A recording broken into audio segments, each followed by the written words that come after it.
నిజంగా అల్లు అర్జున్ పుష్ప 2 సినిమా ఎప్పుడు వస్తుందిరా బాబు? ఎందుకంటే ఫస్ట్ పార్ట్ అప్పుడు ఎప్పుడో 2020లో వచ్చింది నాకు గుర్తున్నంత వరకు. సెకండ్ పార్ట్ ఇప్పుడు 2024 December 6th రాబోతుంది. అప్పుడు కూడా వస్తుందో రాదో డౌట్ అనుకోండి. 4 years ఒక సినిమా కోసం. అలా అని చెప్పేసి పుష్ప 2 ఏమన్నా పెద్ద విజువల్ వండర్ గ్రాఫిక్ సినిమా అంటే కానే కాదు. ఇదేమి అవతార్ కూడా కాదు. కానీ 4 years ఎందుకురా బాబు? నమ్మరు. కానీ ఈ గ్యాప్ లో ప్రభాస్ 4 సినిమాలు దించాడు భయ్యా. చెప్తున్నా కదా, ఆయన నటించిన రాధేశ్యామ్, ఆదిపురుష్, సలార్, కల్కి 4 సినిమాలు రిలీజ్ అయ్యాయి. ఆయన కూడా భారీ పాన్ ఇండియా సినిమాలే చేస్తున్నాడు, పెద్ద పెద్ద గ్రాఫిక్స్ విఎఫ్ఎక్స్ ఉన్న సినిమాలే. కానీ పుష్ప 2 కోసం మాత్రం ఆ పనికిమాలిన సుకుమార్ ఎంత టైం తీసుకున్నాడు? రోజుకి ఒక సీన్ షూటింగ్ చేస్తున్నాడట. నమ్ముతారా? కానీ ఇదే నిజం. ఇలా షూటింగ్ చేస్తే ఎలా చెప్పండి?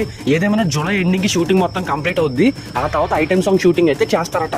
దాంతో సినిమా షూటింగ్ మొత్తం దండం పెట్టి ఒక 3 నెలల పాటు ఈ గ్రాఫిక్స్, చిన్న చిన్న సీజీ వర్క్లు, ఆ post production, dubbing, re recording, ఈ వర్క్లన్నీ చేయించేసి డిసెంబర్లో సినిమా వదులుతారు.